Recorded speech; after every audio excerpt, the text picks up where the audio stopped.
7 প্রকারের জাহান্নাম, 8 প্রকারের জান্নাত। আল্লাহর নবী বলেছেন, আল্লাহর কাছে যখন তোমরা জান্নাত চাইবা তখন জান্নাতুল ফিরদাউস চাইও। সুবহানাল্লাহ। কোন জান্নাত? জান্নাতুল ফিরদাউস। আল্লাহ যেন আমাদেরকে জান্নাতুল ফিরদাউস নসিব করেন, বলেন আমিন। আমিন। 8 প্রকার জান্নাত। জান্নাতুল ফিরদাউসে যদি যেতে চাও ও ঈমানদার, তুমি নারী কিংবা পুরুষ হও, তাহলে তোমাকে কয়েকটা কাজ সুন্দর করে করতে হবে। 1 নম্বর কাজ হলো আল্লাযীনা হুম ফি সালাতিহিম খাশিউন। নামাজের মধ্যে খুশু থাকতে হবে, ভীত সন্ত্রস্ত হতে হবে। নামাজের মধ্যে চোখের পানি থাকতে হবে। নামাজের মধ্যে আনতা আবুদাল্লাহা কাআন্নাকা তারাহু ফাইন লাম তাকুন তারাহু ফাইন্নাহু ইয়ারাক। তুমি এমন ভাবে নামাজ পড়বা মনে হয় যেন তুমি আল্লাহকে দেখতেছো। যদি আল্লাহরে দেখতে নাই বা পারো রে বান্দা বান্দি, এই চিন্তাটা করবা যেন আল্লাহ রব্বুল আলামিন তোমাকে দেখতে পাচ্ছেন। সুবহানাল্লাহ। তুমি আল্লাহকে দেখো না, কিন্তু তুমি এমন নিয়ত করো আল্লাহ তাআলা তোমাকে দেখছেন। সুবহানাল্লাহ। আসবো আমরা পরে। সব নামাজিরাই জান্নাতুল ফিরদাউসে যাবে না। এর কোয়ালিটি ভেরিফাই করতে হবে, কোয়ালিটি মেনটেন করতে হবে। যারা নামাজের মধ্যে ভীত সন্ত্রস্ত, অনুগত, নামাজের মধ্যে খুশু, নামাজের মধ্যে হৃদয় বিগলিত হয়ে যায়, যাদের সিজদায় গিয়ে চোখের পানি আসে, আবার রুকুর মধ্যে গিয়ে মাথাটা উঁচু করতে মন চায় না, তিলাওয়াত করে মজা করে আল্লাহ তাআলাকে যেন শুনিয়ে দিচ্ছে। আল্লাহ সুবহানাহু ওয়া তাআলা যেইভাবে হক আদায় করে বলতেছেন সেইভাবে নামাজ আদায় করবে, এই মানুষগুলো যাবে জান্নাতুল ফিরদাউস। সুবহানাল্লাহ। দ্বিতীয় কোয়ালিটি হলো ওয়াল্লাযীনা হুম আনিল লাগবি মুরিদুন। যারা বেহুদা কথা থেকে নিজের মুখকে হেফাজত করে। ফালতু ঈমানদার জান্নাতুল ফিরদাউসে যাইতে পারবে না। একদিকে সমানে মিথ্যা কথা বলে, ফাহিশা কথা বলে, ধোঁকাবাজি করে, গীবত করে, চগলখড়ি করে, আবার তাড়াতাড়ি গিয়ে নামাজ পড়ে। এই রকম 2 নম্বর মানুষ কোনোদিন জান্নাতুল ফিরদাউসে যেতে পারে না। জান্নাতুল ফিরদাউসে যেতে হলে কথাকে খুব কম নিয়ে আসতে হবে, কারণ প্রত্যেকটা কথার হিসাব দিতে হবে কার কাছে? আল্লাহ রাব্বুল আলামিন বলেন, মা ইয়ালফিযু মিন কাওলিন ইল্লা লাদাইহি রাকীবুন আতীদ। তুমি যা কিছু বলো না কেন, একদল ফেরেশতারা সব কথাগুলো অডিও করে রাখতেছে। শুধু তাই নয়, আল্লাহ রাব্বুল আলামিন বলতেছেন, কাউলুম মা'রুফুন আও মাগফিরাতুন খায়রুম মিন সাদাকা। ভালো কথা বলো, তার কারণ তুমি আমার নেককার বান্দা জান্নাতুল ফিরদাউসে যাবা। এই জন্য তোমার কিছু বলাও দরকার আছে, তুমি ভালো কথাই বলবা, কারণ ভালো কথা কিংবা একটা ছোট্ট অপরাধ মাফ করে দেয়া একটা সাদাকার চাইতে উত্তম। সুবহানাল্লাহ। ওয়াকুল লাহুম কাওলান লাইয়ানা। বিনয়ের সাথে কথা বলো, আদব রক্ষা করে কথা বলো। অন্য আয়াতে আল্লাহ রাব্বুল আলামিন বলেন, দুনিয়ার মানুষেরা শোনো, এই পৃথিবীতেই তোমরা যখন কথা বলবা তখন সুন্দর সুন্দর কথা বলো।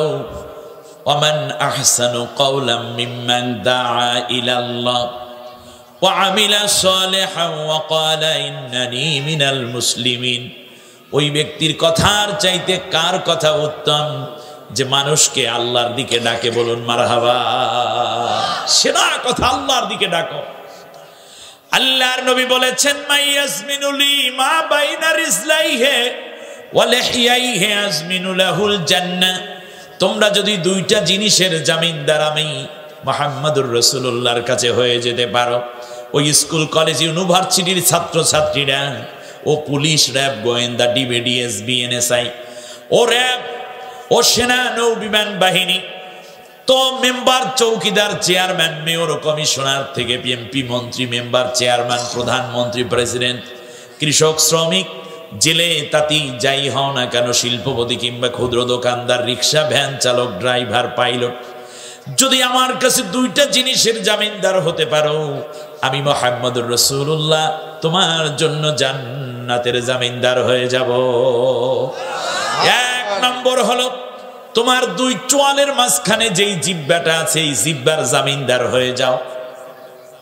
জিহ্বা দ্বারা মিথ্যা কথা বলবা না, গীবত করবা না, অন্যের দোষ বলে বলে বেড়াবা না, ফাহিশা কথা বলবা না, গালি গলাজ করবা না, মানুষের বদনাম বেড়াইয়া চলবা না, মানুষকে মিথ্যা প্রতিশ্রুতি দিবা না। যদি এই ওয়াদাটা করতে পারো, এই জিহ্বাটা তুমি নিয়ন্ত্রণে রাখবা। আর তোমার দুই উরুর মাঝখানে যা আছে তোমার সতীত্ব, এইটা কেবল স্বামী স্ত্রী ব্যতীত অন্য কোথাও ব্যবহার করবা না।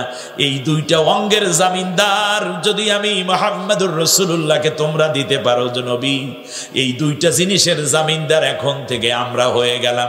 নবীজি বলেন, আমার উম্মত রে, আমি মুহাম্মদুর রাসূলুল্লাহ তোর কাছে ওয়াদা দিলাম, আমি নবীজি তোর জামিনদার হয়ে গেলাম, আমি আল্লাহ রব্বুল আলামিনের কাছ থেকে তোর জান্নাত দিয়ে দেব, এই ওয়াদা করে দিলাম।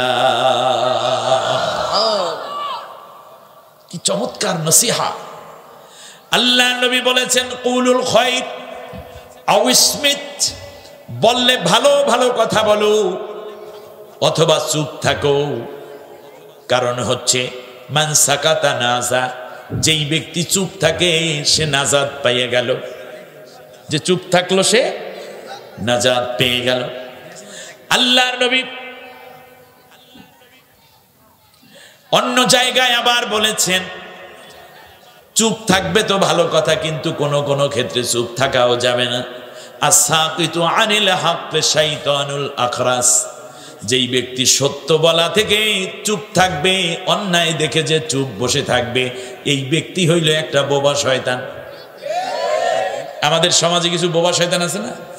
পরেশগারি দেখাইতে যাইয়া ডাকাতি হচ্ছে, চুরি হচ্ছে, জেনা হচ্ছে, মদ গাঁজায় দেশটা ভরে যাচ্ছে, দুর্নীতি, খুন খারাপি, জেনা, ব্যভিচার সব কিছু যখন লুটপাট হয়ে যাচ্ছে, তখনও মসজিদের মধ্যে বৈশা বুজুর্গগিরি দেখায় কিংবা খানকায় বসে সুবহানাল্লাহ সুবহানাল্লাহ আল্লাহর ওলি হইতেছে। অন্যায়ের প্রতিবাদ করাই হচ্ছে জবানের কাজ। মান রাআ মিনকুম মুনকারান ফালিয়ুগাইয়ির বিয়াদিহি ফাইন লাম ইস্তাতি ফাবিলিসানি ফাইন লাম ইস্তাতি ফাবিকলবিহি ওয়া যালিকা আদআফুল ঈমান। নবীজি বলেছেন, যদি অন্যায় দেখো তাহলে তোমরা হাত দিয়ে প্রতিবাদ করো, এই কাজ করতে পারবে না। এই যদি না পারো তাহলে মুখ দিয়ে প্রতিবাদ করো। যদি এটা সম্ভব না হয় তাহলে মনে মনে চিন্তা করো কিভাবে এই অন্যায়গুলো রোধ করা যায়। যাদের দ্বারা রোধ করা যায় তাদের পিছনে দৌড়াও, যারা অন্যায়কারী তাদের পক্ষ ত্যাগ করে দাও। কার কথা? নবীজির কথা। নবীজির কথা। আপনি নবীর উম্মত না?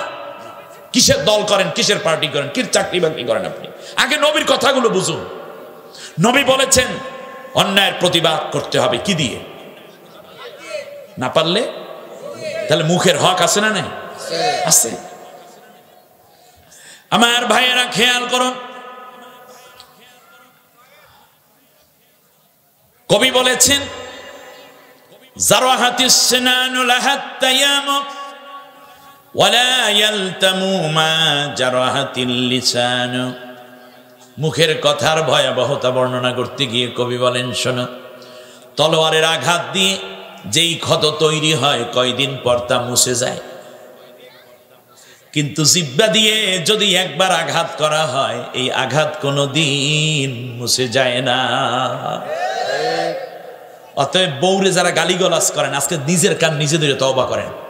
বউকে বলেছেন খয়রাতির বাচ্চা, আপনি বউকে বলেছেন তুমি অশিক্ষিত এক নারী, বউকে বলেছেন তোমরা নিচু, এইসব কথাবার্তা বলে বউকে কষ্ট দিয়েছেন। মাপ চাইবেন আজকে গিয়ে। কারণ এই যে আঘাতগুলো হয় এটা লাগে কোথায় গিয়ে? অন্তরে গিয়ে। আবার কোন কোন বউয়েরাও আছেন স্বামীদেরকে অন্যায়ভাবে বিভিন্নভাবে গালিগালাজ করে, আছে না? শুয়োরের বাচ্চা, কুত্তার বাচ্চা পর্যন্ত বলে গালি দেয়। নাউজুবিল্লাহি মিন যালিক। কিসের বউ আপনি? স্বামীর অন্তরে কষ্ট দিলে আপনার জন্য জাহান্নাম ছাড়া কিচ্ছু নাই। নামাজ রোজা সব বাদ। চূড়ান্ত কথা বলে দিলাম, মাকে কখনো তুচ্ছ করবেন না। আপনি একটা রিক্সাওয়ালাকেও পর্যন্ত কোনো খারাপ ভাষায় গালিগালাজ করবেন না। আপনার ভালো লাগে না কাজের লোক, তাকে আউট করে দিবেন, কিন্তু এমন ভাবে গালি দিবেন না যেন তার কলিজায় গিয়ে আঘাত লাগে। কবি বলেছেন এজন্য তলোয়ার দিয়ে যদি আঘাত করো সেইটা ঘুচে যায়, কিন্তু জিহ্বা দিয়ে আঘাত করলে সেটা কোনোদিন লিসানি ওয়া সাইফে সারে আনে কিলাহুমা ওয়া ইয়াগলুবু সাইফি মিজওয়াদি। কবি বলেন তলোয়ার এবং জিহ্বায় যদি যুদ্ধ লাগে তাহলে জিহ্বা বিজয় লাভ করে।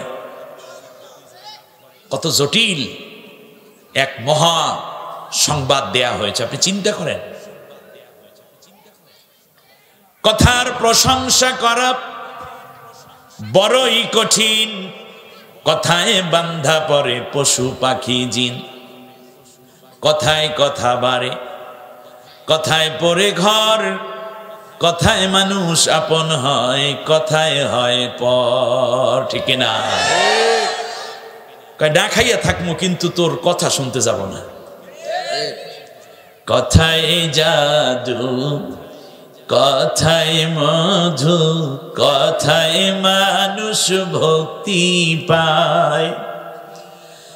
এই কথার জন্যে হায় রে কারো আবার জীবন যায়। ঠিক না বলেন? অতএব কথা, যারা জান্নাতুল ফেরদাউসে যেতে চায় তাদের কথাগুলো হতে হবে শালীন, কথাগুলো হতে হবে ভদ্র। আপনি এটা বন্ধ করেন না, আপনি উঠে যান এখান থেকে, বহুত ডিস্টার্ব হচ্ছে আমার। খেয়াল করুন, আমি কোরআনের তাফসীর করছি, কোরআন থেকে কথা বলছি। সবার মোবাইলগুলো বন্ধ করে দেন। 1 ঘন্টা মোবাইল বন্ধ রাখলে আপনি মরে যাবেন। কি হয়েছে আপনি মনে করছেন আপনার মোবাইল না থাকলে আপনি মরে যাবেন? আপনি আজকে মরে যান, আগামীকালকে দুনিয়া আরো ভালো চলবে। আমি মরে গেলে দুনিয়ার কিছুই থামবে না। ঠিক না? কোরআনের মাঠে এসে একেবারে ধৈর্য সহকারে বসে যান। খেয়াল করুন, কথার মাঝখানে ডিস্টার্ব হলে হয় কি, কথার ছন্দটা পতন হয়ে যায়। আমি আসছি আপনাদের এলাকায় নতুন, এখন বেশি বললে আপনার মন খারাপ করবেন, কিন্তু এটা তো হওয়া উচিত না। ভদ্রতা একটা কোরআনের জন্য, এটা আমার দরকার নেই, আমাকে ভদ্রতা দেখানো দরকার। আমার কোরআন নিয়ে আমি কথা বলছি, ঠিক না বলেন? আল্লাহর কোরআন, এটার সম্মানে আমরা সব দিতে রাজি আছি, ঠিক না বলেন?